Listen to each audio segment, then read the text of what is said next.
어, 가정이라고 하는 것을 저도 이렇게 나이가 들어가면서 점점점 경험하는 것들이 좀 있습니다. 가정은 어느 한순간에 갑자기 이렇게 축복을 받거나 하나님의 뜻대로 서시는 것은 아닌 것 같아요. 가정은 오랜 시간이 필요한, 식물로 말하면 나무로 말하면 정말 오랜 세월 동안에 열매를 맺는 것이 가정이 아닌가 생각합니다. 이게 쉽게 오늘 갑자기 된다고 되는 것이 아니죠. 하루하루 가정을 위해서 기도하고 나아갈 때 이렇게 보면 하나님의 가정이 되어져 가죠. 이제 우리가 12월을 보내고 새해를 맞이할 텐데, 여러분 새해에는 어떤 가정이 이루어지기를 원합니까? 저는 제 가정이 이루어지기 원하는 한 가지의 기도 제목이 있는데, 그것은 하나님의 뜻을 이루는 가정이 되었으면 좋겠다. 혈연적인 가족, 엄마, 아빠, 자녀들, 혈연적인 가족들 모여서 즐겁고 재미나고 서로 덕담하고 좋은 가정이죠. 그러나 그런 가정을 넘어서서 결국은 우리의 삶 자체가 하나님의 영광을 위한 것인데, 어떻게 우리의 가정이 하나님의 뜻을 이루며 살 수 있을까? 우리 자녀들이 어떻게 하나님의 영광을 위해서 다음 세대를 책임지고 또 쓰임받을 수 있을까? 이게 이제 저에게도 큰 기도 제목이고, 그렇게 애를 써 가고 있죠. 여러분들은 새해에는 어떤 가정을 이루기를 원하십니까? 오늘 본문에 예수님께서 가지고 계신 가정에 대한 생각들이 잘 드러나고 있습니다. 예수님의 가정을 연구해 보면 사실은 경제적으로도 넉넉지 않았다 생각을 해요. 예수님의 아버지, 육신의 아버지 요셉이 일찍 하나님의 부름을 받은 것으로 기록되고 있죠. 성경에 보면은 그 내용은 나와 있지 않지만 예수님을 지칭할 때, 특별히 나사렛에 가셨을 때 많은 사람들은 예수님을 마리아의 아들로 보고 있죠. 이건 일상적인 일이 아니죠. 요셉의 아들로 표현이 돼야 됩니다. 이것은 무엇을 말하냐면은 요셉이 일찍 하나님의 부름을 받았고, 이제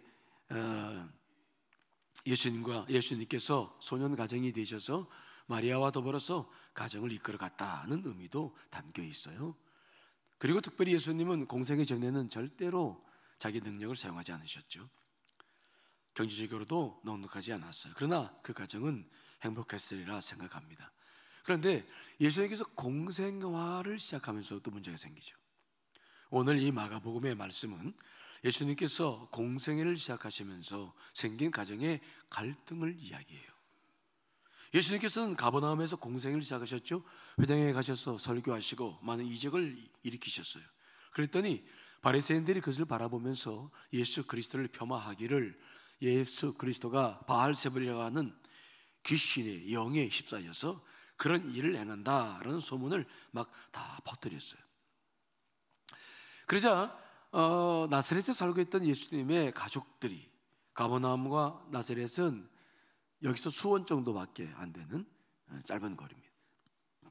그러니까 마리아와 예수님의 형제들이 가버나움으로 막 찾아왔어요. 찾아와가지고는 예수님을 뵙자고 하는 거죠. 왜? 예수님이 미쳤다고, 귀신이 들렸다고 하니까 놀래가지고 달려온 거예요. 자, 오늘 마가복음 3장 20절로 21절 한번 읽어보겠습니다. 시작.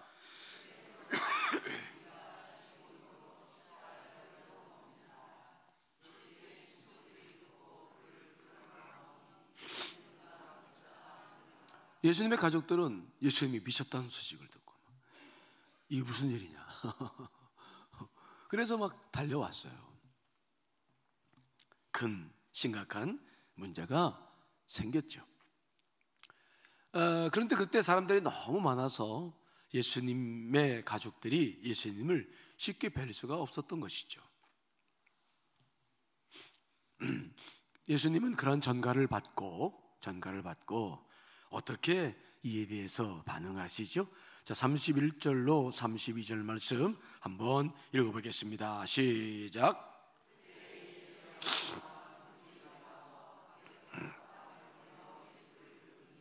무리가 예수를 둘러 앉아 있다가 여짜오되 보소서 당신의 어머니와 동생들과 너희들이 밖에서 잤나이다.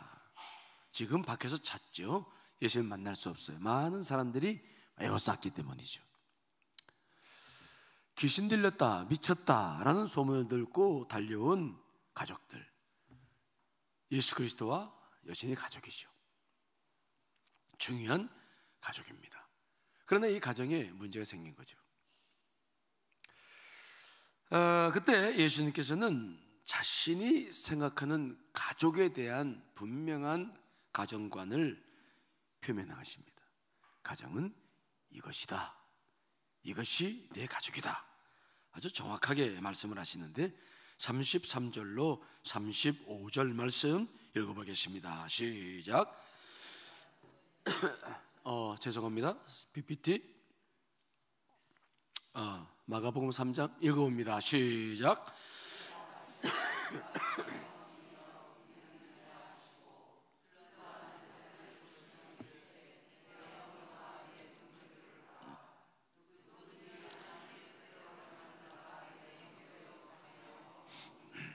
아멘. 예수님께서 공생애를 하시기 전까지의 가족은 가족이었어요. 그 가족은 어머니, 안모, 어머니, 동생들, 또 너희들 같이 먹고 행복하면 됐어요.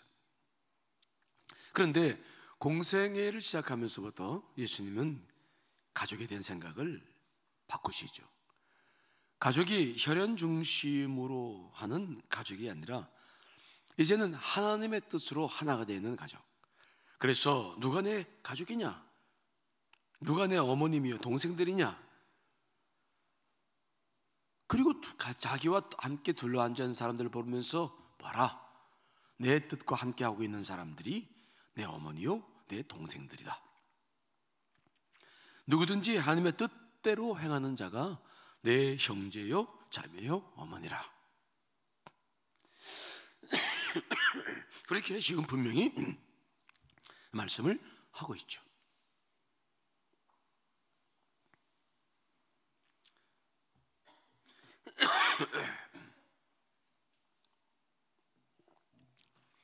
죄송합니다. 그러니까 이 가족의 개념을 혈연 중심에서 하나님의 뜻을 중심으로 생각을 바꾸신 거예요. 우리의 가정을 가만히 보면, 저도 보면 아이들이 어렸을 때는 문제가 없어요. 그때는 잘 먹여주고 사랑해주고 사달라는 데 사주면 될 거 아니에요. 그렇죠? 근데 아이들이 컸을 때가 문제예요. 크면 각자의 생각이 있잖아요. 교회에 대한 생각, 목회자에 대한 생각, 신앙에 대한 생각, 성경에 대한 생각들이 이제 커지기 시작하죠. 우리 자녀들은 학교에서 이제 여러 가지 진화론적인 개념을 가지고 많은 걸 배우죠. 화학적이고 이성적인 사고방식이 발달되고 그런 눈으로 성경을 보고 교회를 보기 시작하죠. 그러면 자신들의 생각과 교회는 너무 달라요. 자신들이 믿었던 신앙도 이제 회의가 들어오고 많은 이야기를 통해서 그때부터 실질적으로 보면은 가정에 큰 어려움이 닥치는 것을 보게 됩니다. 저도 역시 동일한 과정을 거쳐서 자녀들을 양육해 왔지요. 그럼 어떻게 할 겁니까? 싸울 겁니까? 어떻게 할 겁니까? 형제니까, 자녀들이니까. 그러나 분명한 것은 뭐냐? 이것이 하나가 되지 않으면 가족은 정말 가족이 될 수 없어요. 여러분 친척들도 만나보면은 신앙생활 하는 사람과 하지 않는 사람과 만나보면은 정말 좀 다른 게 있죠. 그렇죠? 다 좋아. 과거의 얘기를 할 때는 다 좋아. 과거에 경험했던 것, 추억들 이야기하면서 그때는 좋아. 그런데 이제부터 지금 겪고 있는 문제를 해결하는 방법들, 미래 영적인 문제에 딱 들어가면은 이거는 정말 그렇게 절벽도 그런 절벽이 없어요. 아주 형제들이라도 딱 울타리를 치고 여기까지, 우리는 여기까지, 요소는 넘으면 안 돼. 아주 울타리를 탁 치면서 하나가 되지 못하는 일들을 많이 경험합니다. 여러분도 경험해 보셨죠? 근데 이것이 그저 우리 친인척 관계에서만 일어나는 것이 아니라 우리 가족 안에서도 그래요. 엄마, 아빠와 자녀들에게도 이것이 엄청나게 가면 갈수록 이것이 커져요. 그래서 엄마, 아빠가 믿는 신앙을 우습게 여기고 신앙은 자유니까, 각자의 달린 문제니까 강요하지 말라고 딱 바리케이드를 치고 더 이상 받아들이지 않죠.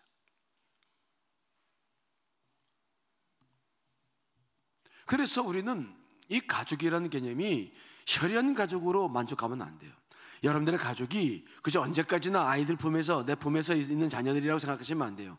이 아이들은 잘합니다. 이 아이들은 생각이 있게 되죠. 결국은 이 아이들이 자라는데 영적인 문제에서 하나가 되지 않으면 그 가족은 진짜 하나가 될 수 없다는 것을 먼저 기억하셔야 될 줄 믿습니다. 이것이 심각한 문제예요. 부부간에도 마찬가지고 자녀들 간에 마찬가지. 정말 신앙으로 하나가 되지 못하면 온전한 일치를 못 이루는 거예요. 이것이 우리가 가족을 바라보는, 지금 행복한 것, 지금 아이들이 어리니까 그렇죠. 이것이 조금 지나고 나면은 가정의 가장 큰 아픔이 될 수도 있는 것이죠. 그래서 우리가 이 복음서를 보면은 예수님께서도 형제들과의 관계를 풀어나가셔서 결국 나중에 부활 이후에는 그들이 다 주 앞에 충성하고 또 순교한 사람들이 되지만 과정은 쉽지 않았어요. 어떻게 하면 좋을까? 어떻게 하면 지금서부터 우리가 영적 가족을 위해서, 영적인 가정을 위해서, 즉 혈연 중심의 가정에서 영적인 가정으로 변화를 가져올 수 있을까? 이것이 우리의 가정을 이루는 주제가 되어야 되는데, 기도의 제목이 되어야 되는데 중요한 문제예요. 어떻게 하면 좋을까? 먼저 예수님의 가정을 보면은 마리아가, 의뢰아가 마리아에게서 배울 게 많아요. 먼저 어머니들의 역할, 마리아의 역할이 무엇인가 아주 중요했지요. 이 마리아는 예수 그리스도, 그가 결혼하지 않았을 때부터 수태고지, 즉 처녀인 마리아에게서 예수 그리스도가 잉태될 것이다 라는 말을 들었을 때부터 사실 굉장히 어려운 문제 아닙니까? 그 당시 사회적 문화로 보면은 처녀가 아이를 낳는다, 이게 돌에 맞아 죽을 일이니까 마리아에게 있어서 이 문제는 작은 문제가 절대 아니에요. 그러나 가브리엘 천사가 마리아와의 대화를 통해서 하나님의 뜻을 분명하게 전달했을 때 마리아는 그것을 자기 생명을 내놓고 받아들입니다.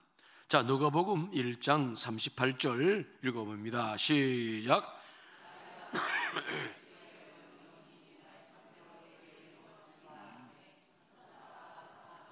마리아의 가장 중요한 품성이 있는데 하나님의 뜻을 수용할 수 있는 마음이 마리아에게 있는 거죠. 하나님께서 그래서 마리아를 선택하셨을 거예요. 하나님의 뜻이면, 주의 말씀이면 내게 이루어질 줄 믿습니다. 여러분 마음 안에 하나님의 뜻이 이루어진다는 사실을, 믿음을 가지시고 하나님의 뜻을 이루는 여러분 되시길 간절히 축원합니다. 이러한 중심이 우리 안에 깊이 있어야 돼요. 하나님의 말씀은 이루어진다. 하나님의 뜻이 이루어질 것이다. 하나님의 뜻이 이루어져요. 절대로 내 뜻이 이루어지지 않아요. 자녀들을 위한 소망은 다 있어요. 하지만 하나님의 뜻이 자녀들을 통해서 이루어지길 소망해야 될 줄 믿습니다. 그래서 하나님의 뜻에 대해서 굉장히 소중한 마음을 가지셔야 돼요. 결국은 하나님께서 내게 자녀를 주셨고 이 자녀들은 하나님의 뜻에 순종하면 될 거다. 하나님의 뜻이면 이루어질 것이다. 하나님의 뜻을 존중히 여기셔야 돼요. 자기 생각과 자기 주장이 아니라 하나님의 뜻을 먼저 앞세워야 돼요. 이것이 굉장히 저도 중요하더라고요. 특별히 마리아는 12살이, 예수님이 12살이 되었을 때에 예루살렘 순례의 길을 갔다가 예수 그리스도를 잊어버렸죠. 그래서 뒤쫓아가 보았더니, 사흘 뒤에 뒤쫓아가 봤더니 성전에서 서기관들과 대화를 나누시는 예수 그리스도를 발견합니다. 그때 마리아가 막 예수님께 말했죠. 왜 우리를 애태우느냐? 왜 여기에 있느냐? 그러면서 막 화가 나니까 그런 말을 했을 때 주님께서 뭐라고 말씀하시죠? 어찌하여 나를 찾으셨나이까? 내가 내 아버지 집에 있어야 될 줄을 알지 못하셨나이까? 그때 누가복음 2장 51절에 보니까 마리아는 뭐라고 말합니까? 그 어머니는 그 모든 말을 마음에 두니라. 마리아가 순간순간 자기가 낳은 예수 그리스도, 그분이 누군지를 잊어버릴 때가 있어요. 순간순간 잊어버려요. 오늘 마가복음 3장도 그렇죠? 잊어버렸어. 12살 되었을 때도 잊어버렸어. 그때 예수님께서 내가 아버지 집에 있어야 될 줄 모릅니까? 라고 얘기했을 때 마리아의 마음을 보십시오. 그 말이 예수 그리스도의 말에 대응하지 않고 그 말을 마음에 깊이 새기면서 아, 그렇지, 하나님의 뜻이 이루어져야 되는데 내가 몰랐구나. 가나안 잔치, 결혼잔치에서도 포도주가 떨어졌잖아요. 그랬을 때 마리아가 예수님께 포도주가 떨어졌다고 이야기를 하고 도움을 요청했을 때 예수님께서는 분명하게 말씀하시죠. 여자여, 나와 무슨 상관이 있나이까? 아직 내 때가 되지 않았습니다. 그때에도 마리아는 화를 내거나 예수 그리스도의 말에 대항하지 않으시죠. 그리고 화인들을 불러 모으고 말씀합니다. 이제 예수님께서 너희에게 무슨 말씀을 하실 텐데 어떤 말씀을 하든지 그대로 해라. 그리고는 들어가요. 마리아의 이 준비된 심성 가운데는 하나님의 말씀을 존중히 여기고 하나님의 뜻을 이루고자 하는 중심이 이 여인의 가슴속에 깊이 새겨져 있는 거예요. 여러분, 우리의 마음 안에 하나님의 뜻을 이루고자 하는 마음이 먼저 있어야 될 줄 믿습니다. 하나님의 뜻이 이루어진다. 마리아는 아주 고운 심성을 가지고 있었어요. 우리가 이러한 중심이 우리 가정 안에 필요합니다. 그런데 예수님은 그러면 어떻게 육신의 마리아 어머니를 섬기고 자기 동생들을 섬겼을까요? 동생들에 대한 이야기는 잘 나오지 않지만 그러나 예수님도 최선으로 자기의 사명을 감당하죠. 자, 누가복음 2장 51절로 52절 읽어보겠습니다. 시작.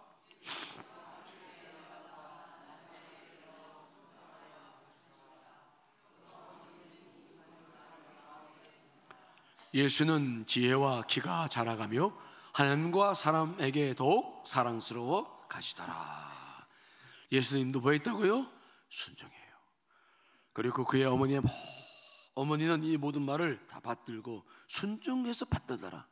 여러분, 신앙인들은 명령하는 사람들이 아닙니다. 주장하는 사람들이 아닙니다. 따라오라고 하는 사람들이 아닙니다. 내가 먼저 섬겨야 될 줄 믿습니다.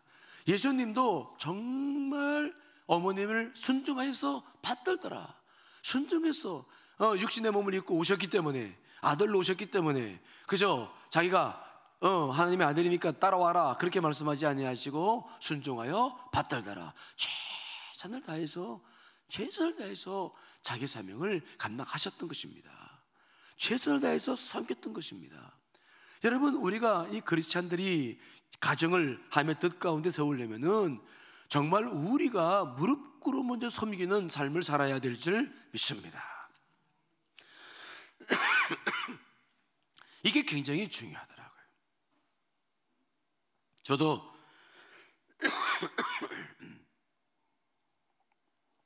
죄송합니다.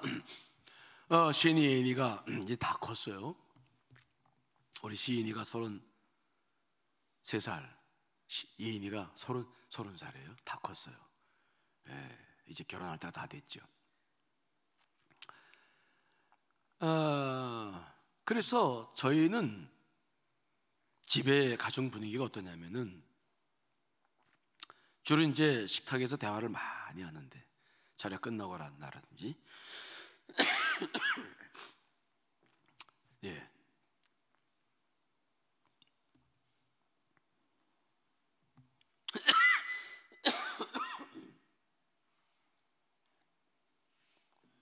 감기가 나간 줄 알았더니